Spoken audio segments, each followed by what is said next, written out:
Kalau yield naik, berarti harga obligasinya kebalik. Berbanding terbalik. Iya, harga obligasinya turun, koreksi. Betul. Jadi returnnya investor berkurang, walaupun investor tetap dapat kupon.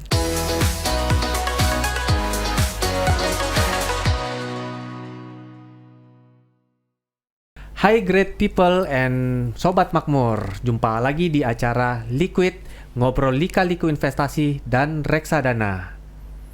Setelah melewati liburan panjang, nah kita banyak kejadian nih yang terjadi di Indonesia ya. Salah satunya harga emas mencetak harga tertinggi sepanjang sejarah dan juga nilai kurs rupiah terhadap dolar yang melemah cukup dalam sejak pandemi Covid kemarin. Dan juga kemarin baru aja BI menaikkan lagi suku bunga 25 basis poin menjadi 6,25%.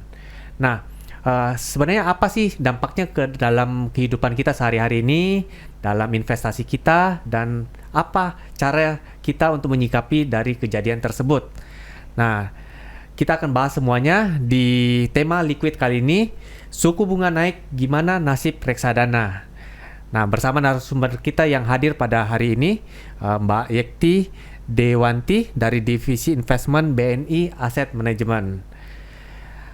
Selamat pagi Mbak Wanti, gimana kabarnya nih? Selamat pagi. Ya.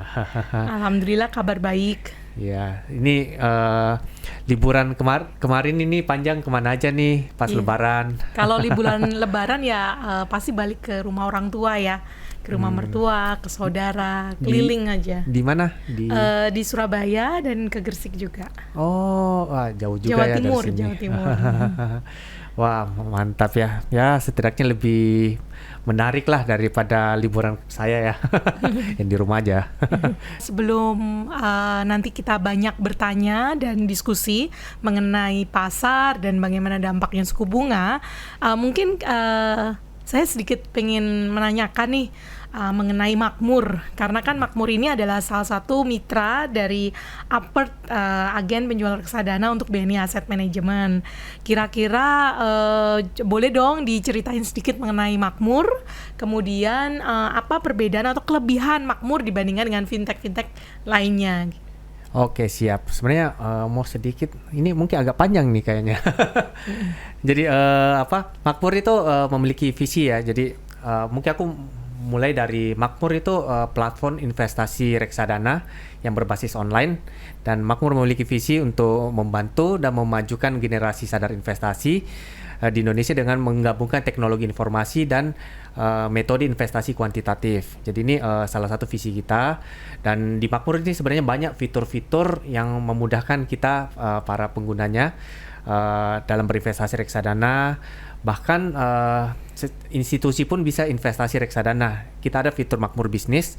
Ini jadi dana idle, kayak nasabah-nasabah mau ada dana idle-nya, bisa dipakai investasi di Makmur, dan itu gampang untuk pembukaan akunnya.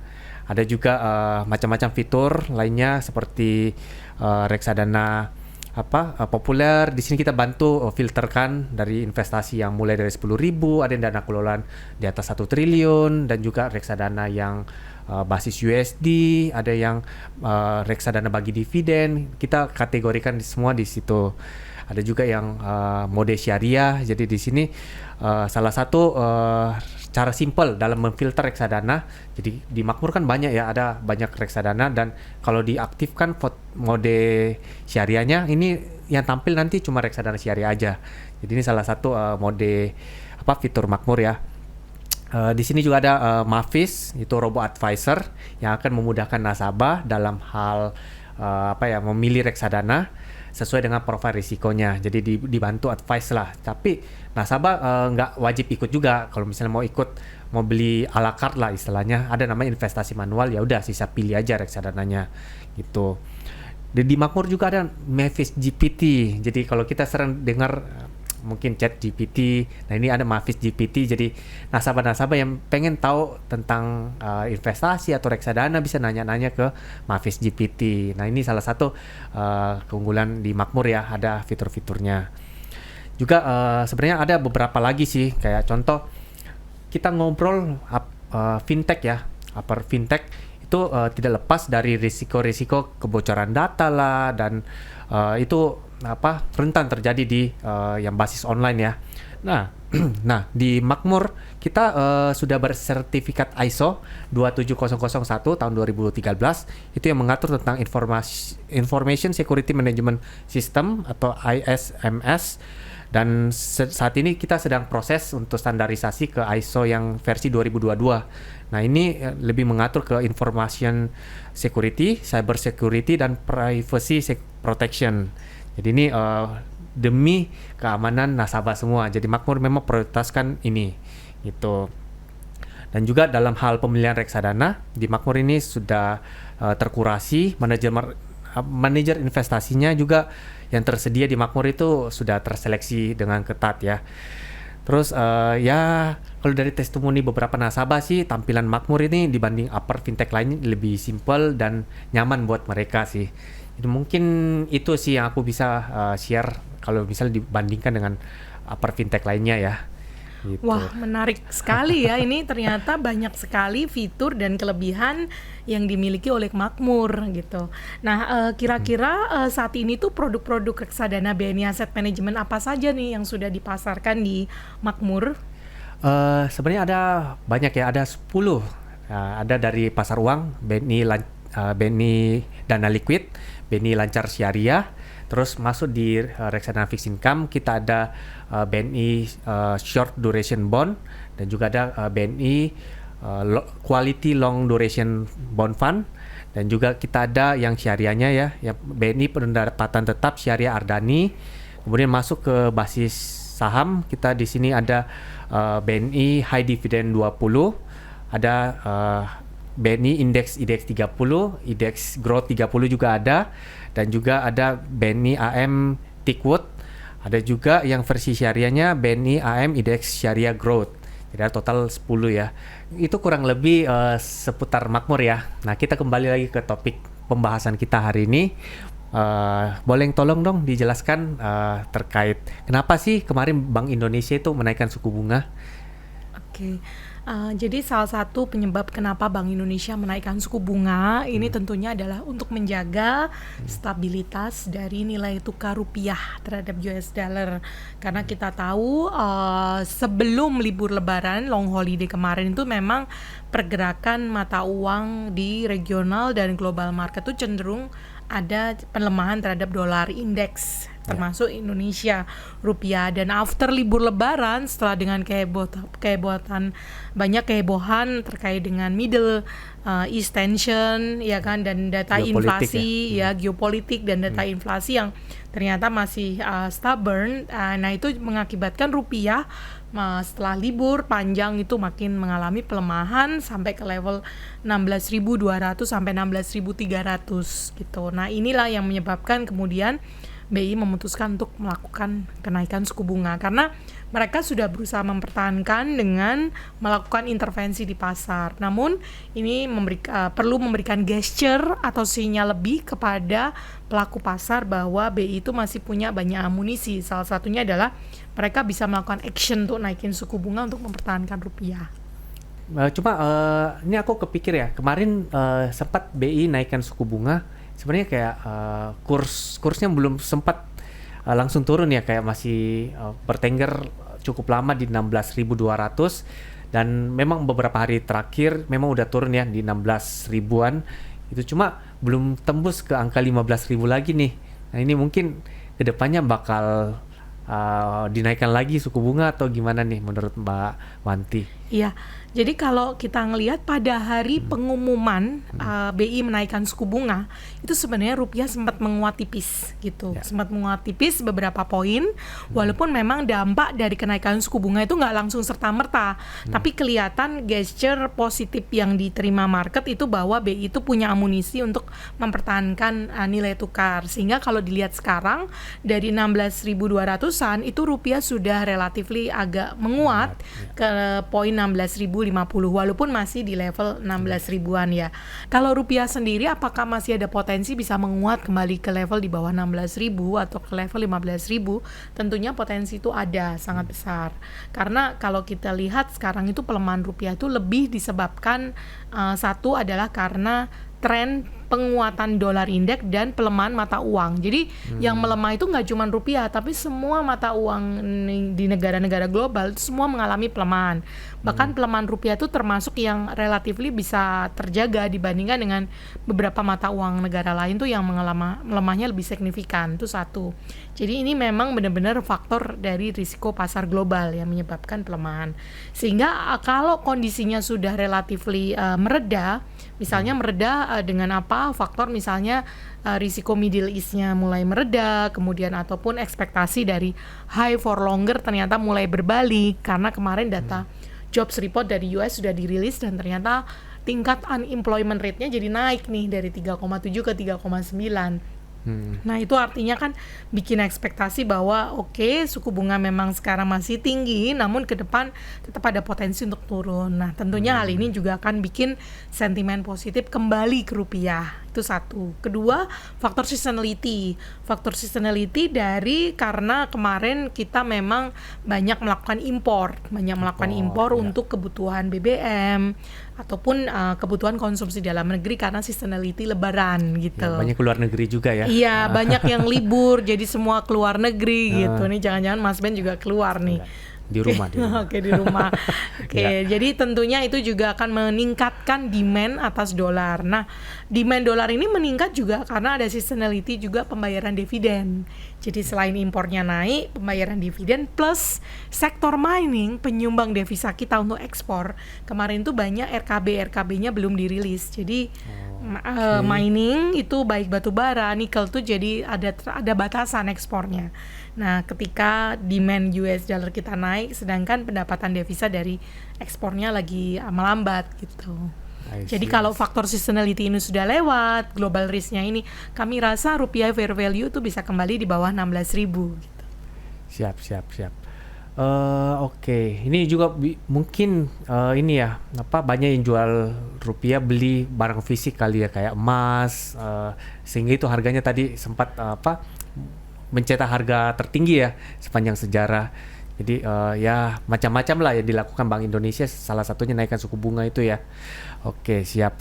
Terus aku mau nanya terkait dampak bagi perekonomian, mungkin sektor real dan bagi masyarakat Indonesia apa sih yang kita bisa rasakan dari kenaikan suku bunga ini? Iya, dengan kenaikan suku bunga tentunya akan ada dampak pada sektor real khususnya karena dengan suku bunga acuan yang mengalami kenaikan, tentunya dari sisi suku bunga dasar kredit kepada masyarakat dan corporate juga akan mengalami kenaikan. Jadi yang dibilang bahwa cost of fund itu akan mengalami kenaikan terjadi, dan itu dampaknya adalah pada perusahaan-perusahaan yang punya high level of debt.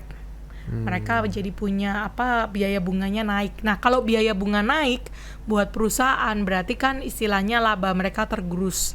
Yang tadinya labanya bisa dipakai untuk meningkatkan modal kerja, jadi, atau ekspansi, mereka harus utangnya lebih gede ya. Iya, jadi mereka harus berhati-hati, berjaga-jaga juga gitu.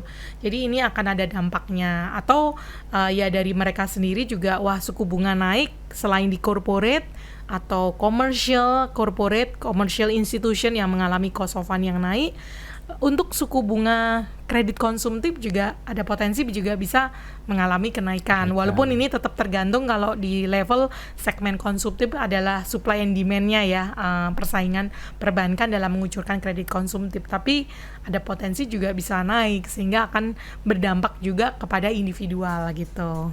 Ya, yang doyan cicil-cicil paling kena ya. Iya, yang istilahnya punya level debt yang cukup besar, kemudian cash flow-nya mereka lagi terbatas, cash flow from operasionalnya tentu akan mengalami tentu akan terkena dampaknya. Iya, terutama juga mungkin nyicil rumah atau cicil mobil gitu ya, mungkin lebih terdampak ya. Iya, aku pernah baca ada cerita dari satu orang yang lagi cicil rumah, dia nggak nyangka pas waktu kejadian-kejadian terjadi waktu COVID ya, dicerita itu naik juga suku bunga kan tinggi banget, dan juga itu mengakibatkan cicilan rumah itu membengkak di ininya ya, bunga cicilannya, dan di saat itu juga katanya dia kehilangan pekerjaan dan lain sebagainya, jadi itu kayak double impact ke dianya kan. Jadi sebenarnya ya resiko naik suku bunga juga ada sih di sisi masyarakat bagi yang masih menjalankan cicilan gitu ya. Iya, iya. Jadi tentunya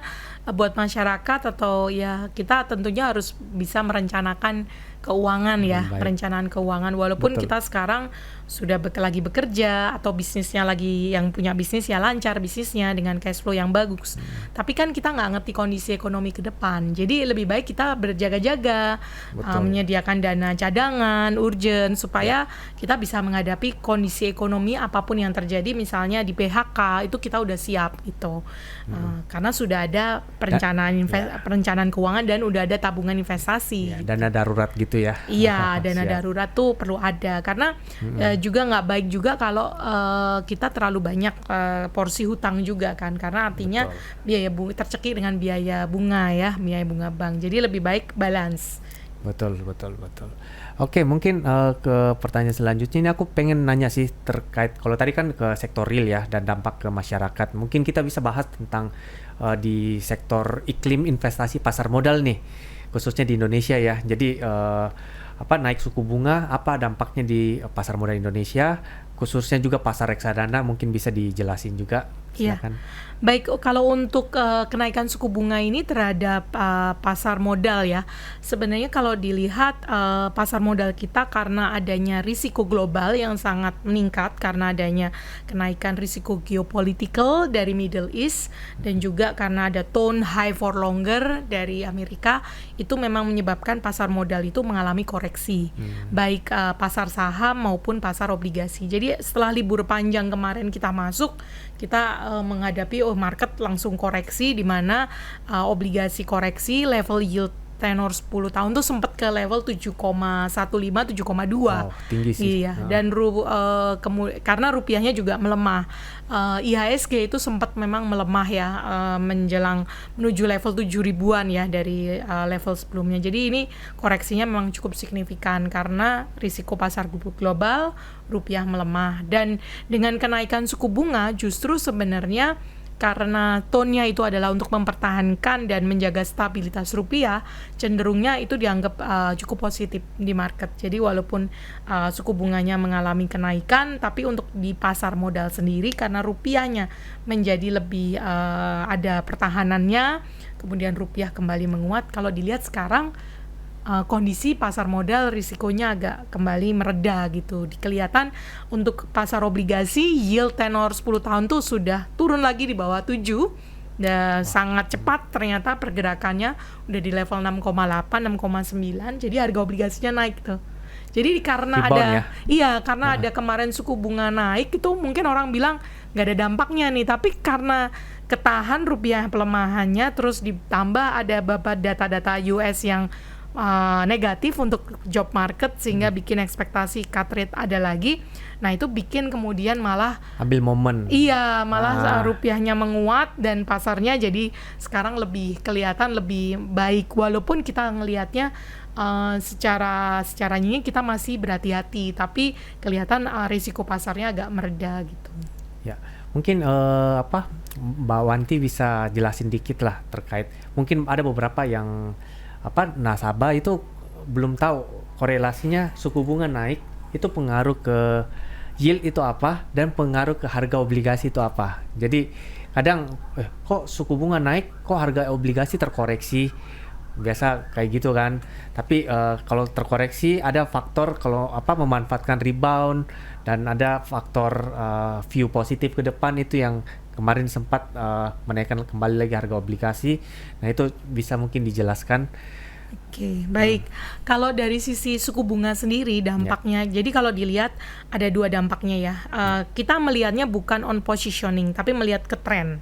Jadi kalau suku bunga yang naik secara signifikan masif yang seperti yang terjadi di tahun 2022 ke 2023 yang dilakukan oleh The Fed sampai menaikkan 450 basis point akumulasi suku bunga, artinya kenaikan suku bunganya cukup lumayan signifikan dan masif, itu tentunya berdampak pada yield obligasinya juga mengalami kenaikan. Nah kalau yield naik berarti harga obligasinya kebalik, berbanding terbalik. Iya, harga obligasinya turun, koreksi. Betul. Jadi returnnya investor berkurang, walaupun investor tetap dapat kupon dari obligasi. Kupon itu tetap ya. Iya. Nah, kalau yang dilakukan oleh BI kemarin dengan menaikkan suku bunga 25 basis point, ini sifatnya lebih belum yang sebuah kenaikan suku bunga yang masif. Justru Indonesia itu kenaikan suku bunganya itu masih relatif lebih rendah dibandingkan dengan negara-negara di luar. Sehingga dengan suku bunga yang baru naik sekali dan itu sifatnya belum masif dan sifatnya malah positif untuk bantu stabilitas dari rupiah karena ada interest rate difference ya antara Indonesia dengan negara-negara lain, ada impact kepada rupiah, tentunya ternyata itu di-perceive lebih positif di market sehingga yieldnya malah kemudian turun ya. Harganya naik. Jadi investor yang kemarin bisa beli obligasi atau beli reksadana BNI Asset yang ada obligasi itu masuk di level-level yield yang tinggi 7 itu udah cuan ya banyak ya. Udah cuan gitu. Nice. Karena obligasi tadi dapat kupon, kemudian selain dapat kupon itu juga dapat capital gain. Kalau yieldnya kita masuk di yield tinggi, kemudian yieldnya turun. Simulasinya tuh seperti ini. Kalau kupon obligasi nih rata-rata 6 sampai 6,5% misalnya ya. Kita asumsi yield atau suku bunganya yieldnya turun 0,5. Kalau kita pegang reksadana durasinya 6 kali 0,5 kali durasi 6 kan 3. Capital gainnya 3%. Ditambah kuponnya 6,5% per tahun. Jadi total return kita dapat 9,5% per tahun. Nah, coba invest di mana? Taruh di deposito bisa nggak dapat 9,5? Wah. Iya kan? Susah. Iya. Bahkan yang pasang tinggi-tinggi pun nggak nyampe 9 kan. Iya. Tapi kalau dibilang apakah sekarang ini modelnya harus optimis banget segala macam, dilihat kondisi pasar globalnya masih belum stable, jadi ya memang masih harus ada jual beli.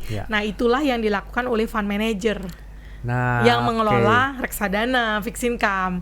Nah, ini menarik nih, ini berlanjut nih di pertanyaan selanjutnya nih, aku pengen nanya-nanya nih terkait reksadana BNI AM. Reksadana jenis apa nih yang akan mendapat benefit dari kebijakan suku bunga nih? Mungkin apakah fixed income atau equity atau apa nih? Coba Mbak Wanti jelasin. Jadi kalau suku bunga mengalami kenaikan terus-menerus secara masif dan tertahan tetap tinggi seperti yang dilakukan The Fed tahun lalu dan masih berlanjut tetap tinggi sekarang, itu artinya semua kelas aset reksadana baik fixed income maupun saham itu pasti mengalami dampak yang cukup signifikan gitu. Karena cenderungnya adalah moneternya tightening gitu. Tapi untungnya di Indonesia, walaupun di US-nya monetary tightening, tapi di Indonesia cukup bisa mensupport supaya kenaikan suku bunga nggak sebesar di luar. Jadi di Indonesia nggak se-tightening di luar. Nah, inilah yang menyebabkan kenapa reksadana, obligasi atau fixed income tahun lalu waktu suku bunga naik ya mengalami koreksi gitu. Tapi di pasar sahamnya cenderungnya masih bisa relatively bertahan gitu. Memang sempat koreksi tapi kemudian naik. Karena ini yang terjadi, suku bunga ini terjadinya di luar gitu. Adapun yang reksadana pasar uang cenderungnya returnnya relatively stabil. Karena kan memang isinya lebih ke kombinasi antara time deposit dengan obligasi tenor kurang dari 1 tahun yang memang volatilitasnya lebih rendah. Jadi relatively returnnya lebih stabil di tengah kondisi kenaikan suku bunga yang signifikan gitu. Jadi pasar uang menjadi relatif lebih stabil, pasar fixed income mengalami koreksi. Pasar saham juga walaupun mengalami koreksi namun bisa kembali rebound karena ada sentimen lainnya gitu. Karena ada recovery ekonomi atau karena orang melihat di pasar modal lain lebih kena gitu kan. Siap. Kalau suku bunganya naiknya hanya lebih ke 1 basis point kayak 25 basis point kayak kemarin untuk defend rupiah, kalau defend rupiah dan rupiah berhasil menguat walaupun suku bunganya naik 25 basis point, justru kebalikan. Impact-nya positif ke reksadana karena dengan rupiah yang menguat, artinya kan jadi confident masyarakat juga naik. Ya kan, diharapkan inflow kembali masuk sehingga rebound. Jadi pas harga obligasinya mengalami recover, reksadananya bisa menghasilkan returnnya mengalami kenaikan gitu sih. Jadi ngelihatnya nggak bisa naik turun tapi lihat trennya. Ya. Dilihat trennya dan dampaknya kepada rupiahnya seperti apa, kemudian kondisi faktor globalnya seperti apa. Oke, menarik. Ini menarik nih. Jadi sebenarnya ada beberapa yang aku pengen nanya ya. Mungkin sebelum terkait reksadana, aku pengen minta pandangan dari Mbak Wanti nih. Aku pernah dengar atau baca ya terkait sebenarnya suku bunga itu ada 4 trennya. Tren naik, tren suku bunga tinggi, terus tren suku bunga turun, dan tren suku bunga rendah. Nah, kita sekarang di fase mana nih? Apakah masih tren suku bunga naik atau udah tren suku bunga tinggi yang akan berlanjut ke siklus berikutnya turun? Nah, ini menurut Mbak Wanti apa nih? Kita sekarang pada fase kita berada pada kondisi level suku bunga itu relatif sudah menjelang peak ya. Peak. Nah, sudah tinggi. Sudah tinggi Sudah ya? tinggi. Ekspektasi harapan untuk kenaikan lebih tinggi lagi itu sudah probabilitasnya sudah terbatas. Walaupun potensi itu masih ada, karena kalau misalnya rupiah ternyata ada tekanan risiko global sehingga rupiah volatilitas lagi, BI masih punya amunisi untuk selain intervensi pasar juga naikin suku bunga. Itu faktor eksternal ya? Iya, potensi itu akan selalu ada karena tidak ada yang bisa mengontrol global ini ya, global eksternal faktor, iya. Gitu. Tapi kalau dilihat secara fundamentalnya, kita tuh sudah berada pada level kuat ya. suku bunga yang tinggi. Ini tinggi, Yang harapannya adalah bisa mengalami penurunan. Nah, tinggal turunnya kapan? Ini kan yang belum tahu dan menjadi satu faktor uncertainty. Nah, sesuatu yang sifatnya uncertainty akan menimbulkan volatilitas, betul. Iya, jadi setiap menjelang pengumuman FOMC, The Fed akan menggelar meeting FOMC akan selalu bergejolak. Namun one FOMC-nya sudah terjadi, tidak turun, bertahan kayak kemarin 1 Mei tidak jadi turun, The Fed bertahan. Jadinya udah relative pricing, market kembali mereda gitu, koreksi volatilitasnya kembali mereda. Jadi namanya suku bunga kita memang masih tinggi tapi potensi turun tuh sangat terbuka. Gitu, tinggal turunnya kapan aja yang asal masih sifatnya uncertainty. Nah, menarik. Oke, aku mau lanjut nih ke pertanyaan berikutnya nih terkait ini kan harga reksadana sedang volatile ya, dan posisinya juga masih tergolong masih diskon lah saat ini karena naiknya BI rate. Nah, ini kira-kira apa nih yang investor harus lakukan nih di momen kayak gini? Iya, oke. Pada momen saat ini tentunya ketika ada harga yang mengalami koreksi, tentunya buat investor ini menjadi sebuah level yang menarik ya kan untuk masuk, apalagi dengan kondisi ekonomi Indonesia yang secara struktural itu lebih baik ya dibandingkan dengan 3-4 tahun lalu gitu. Sehingga untuk melakukan pembelian secara bertahap mungkin DCA ya? Pembelian secara bertahap itu akan lebih baik. Namun tentunya kita juga nggak ngerti kapan market itu cepet banget recover, kemudian tiba-tiba koreksi lagi karena masih ada beberapa risiko di depan sana gitu. Betul. Ya khususnya nanti menjelang US election atau risiko fiskalnya kita gimana nih dengan pemerintahan baru, kebijakannya bagaimana. Jadi kan masih ada uncertainty-nya masih ada gitu. Nah, sehingga kita juga tidak bisa menebak market timing terbaik kapan berinvestasi tuh nggak ngerti. Tapi yang kita bisa lakukan itu adalah bahwa setiap manusia harus invest. Kalau nggak invest, kehilangan momentum gitu. Sedari usia masih muda itu ya memang ya invest gitu. Tinggal investmentnya tinggal diarahkan. Kalau memang kondisinya masih uncertain, masih banyak risiko-risiko eksternal yang akan terjadi, ya udah berarti kita bawa dulu ke aset alokasinya ke yang relatively defensif misalnya seperti itu. Sebelum benar-benar agresif. Namun kalau tidak invest di saat kondisi market koreksi atau orang pada takut, nah itu malah justru kita bisa dapat keuntungan. Justru di saat-saat orang takut, kita justru bisa ambil opportunity. Betul. Iya. Tapi yang kita nggak ngerti uncertainty market kan, jadi kita nggak bisa market timing, nggak bisa nebak dengan tepat. Jadi ya udah lakukan dollar cost averaging. Betul. Ada satu kutipan be great when people fear. Jadi Iya, iya. jadi saat market terkoreksi orang pada takut, ya di situ kita mulai lihat opportunity Betul. dan mulai invest di situ ya. Betul. Tahu bottomnya di angka berapa? Nggak ada yang tahu kan. Kalau Iya. tahu itu udah kaya raya ya. Iya.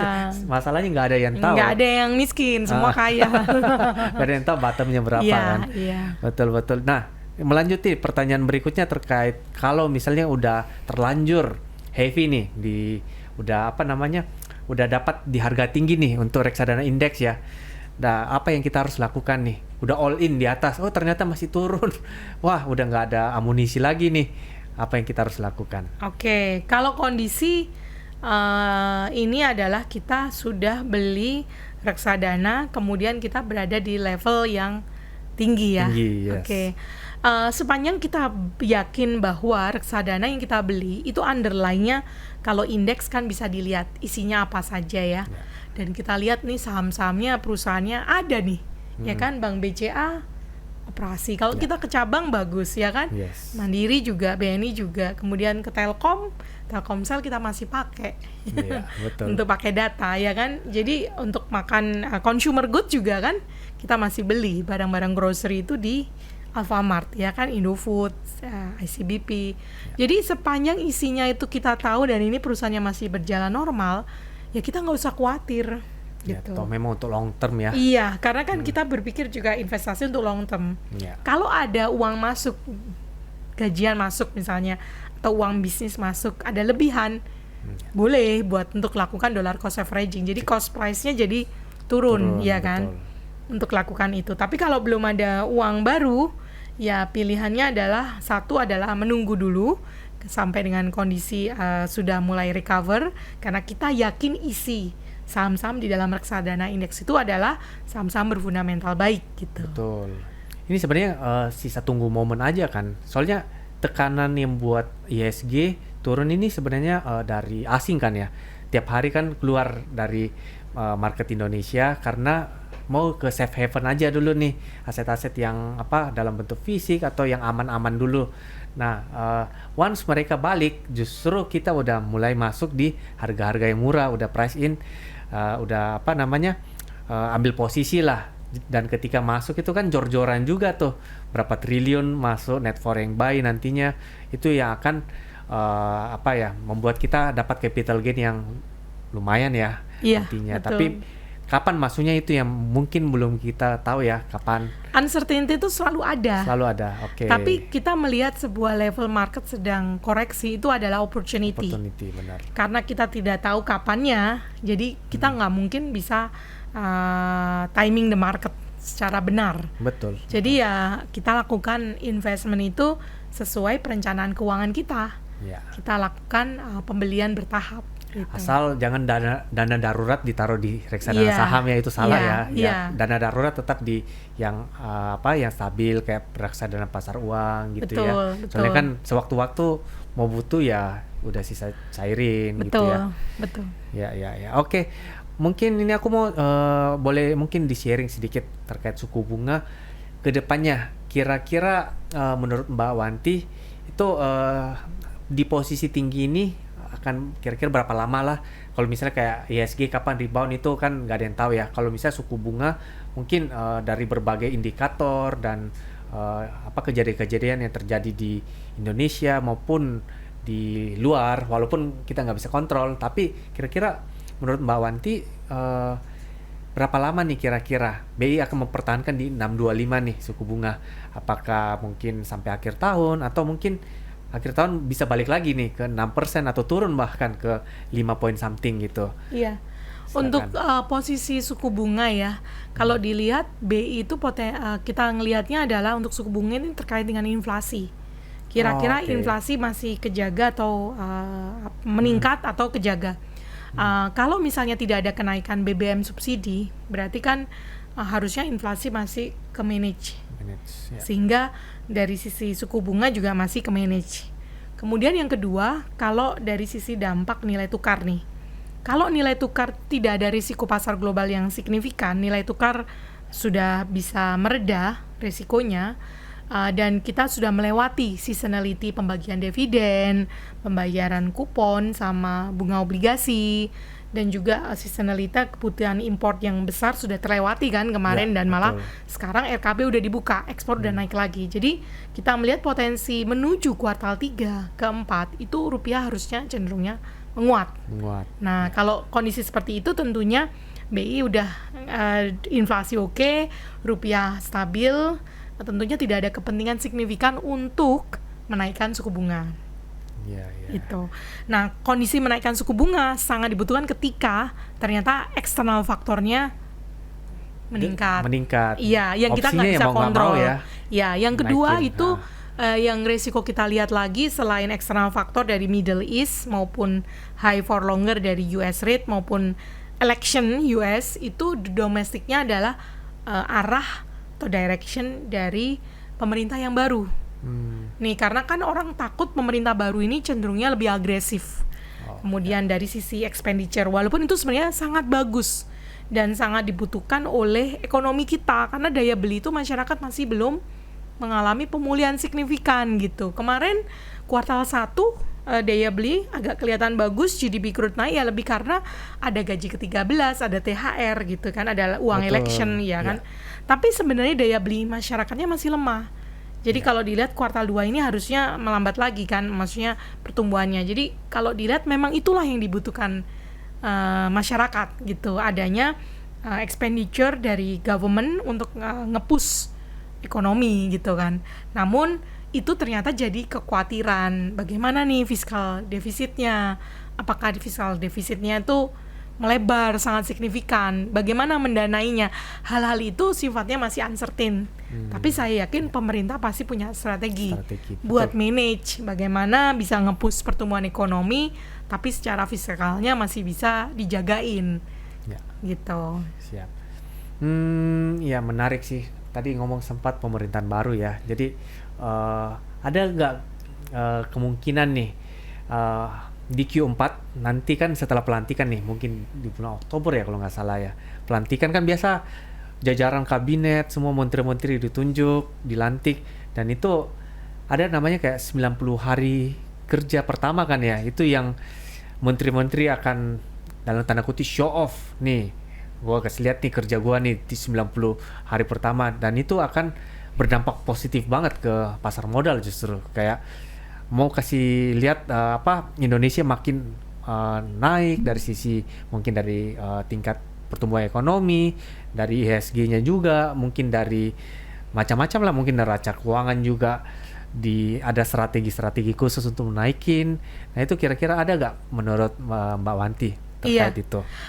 Sebenarnya dampaknya ada ya waktu nanti ada pemilihan kabinet yang baru, tapi biasanya kita melihat tuh dari histori sebelumnya itu dampaknya nggak terlalu signifikan.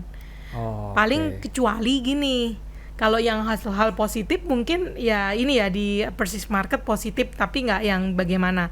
Tapi yang dikhawatirkan kalau ada regulasi baru yang mungkin tidak market friendly, itu aja. Atau menyebabkan uncertain lagi. Nah itu saja yang mungkin jadi dampak. Tapi by historis sih jarang impact gitu. Nah kita malah lebih ngelihat sebelum, malah justru nggak nunggu pelantikan, tapi justru menuju nanti 17 Agustus ini kan ada upacara bendera segala macam kan. Nah sebelumnya kan pasti ada penetapan APBN untuk tahun depan kan 2025. Jadi mungkin market akan menuju ke situ. Menuju ke situ, tidak menunggu, mulai mencari-cari bocoran informasi arah APBN 2025 bagaimana. Karena kan sebelum diketok Agustus, pasti Juni-Juli udah mulai ada pembahasan. Nah, tone itu yang mungkin akan jadi agak jadi market sentiment di situ. Jadi nggak nunggu yang nanti, malah justru yang Juni, Juli, Agustus malah ngelihatnya ke situ dulu fokusnya. Jadi ada dua ya, sentimen bisa positif, bisa juga negatif ya, tergantung hasilnya nanti. Oke, nice. Jadi uncertainty-nya kita lihat sih masih tinggi, makanya kalau lihat koreksi, recovery ada, namun memang kalau dilihat dengan kondisi risikonya masih cukup tinggi ya kita tetap cautious gitu, tetap berhati-hati gitu. Tapi tetap manfaatin opportunity. Makanya tadi kalau kita mau timing market kayaknya kayaknya belum tentu kita bisa, karena kan yang lebih memahami pergerakan market supply demand segala macam kan, jadi kita nggak bisa. Tapi kalau kita nggak ikut invest, kita kehilangan opportunity untuk mendapatkan capital gain. Ya, betul. Ya, tapi kalau kita ngelihat panjang setahun ke depan, tadi invest di obligasi bisa dapat 6,5% plus 3%, potensinya sudah bisa dapat 9,5%, ya kan? Kemudian di pasar saham juga kalau dilihat dividen yield masih ada, nanti di kuartal keempat itu ada termin pembagian dividen yang kedua, yang pertengahan, sama tetap nanti valuasinya udah murah. Jadi potensi untuk dapat 10-12% masih ada gitu. Jadi kalau dilihat pendek ya orang takut, tapi kalau ngelihat panjang setahun ke depan, ini opportunity-nya kalau kita nggak ambil sekarang, kita kehilangan opportunity yield seperti ini gitu. Jadi balik-balik lagi ya udah lakukan namanya dollar cost averaging.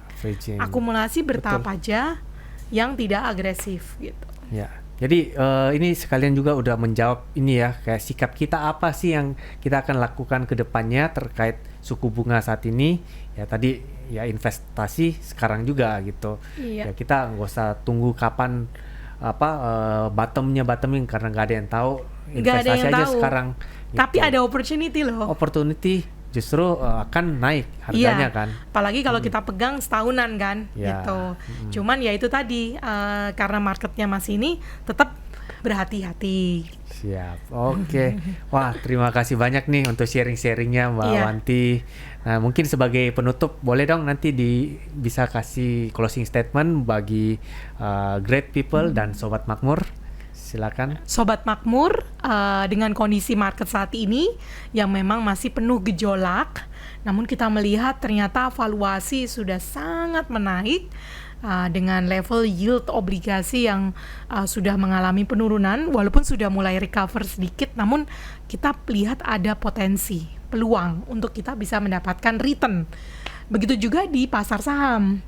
Dengan kondisi market yang sudah koreksi, IHSG maupun LQ45 dan indeks-indeks main index lainnya juga sudah mengalami koreksi dengan price to earning di kisaran 12 sampai 12,5 kali. Kita ngelihat menarik untuk diakumulasi secara bertahap, karena jangan lupa selain potensi capital gain, kita masih ada potensi dividend yield juga di pasar saham. Jadi tentunya manfaatkan opportunity ini untuk terus melakukan investasi, sesuaikan dengan profil risiko kalian, Sobat Makmur. Sobat Makmur, jangan lupa beli reksadana BNI Asset Management di aplikasi Makmur. Terima kasih Great People dan Sobat Makmur telah menyaksikan Liquid. Jangan lupa follow akun Instagram BNI AM di @BNI Asset Management dan akun Makmur di @makmurapp.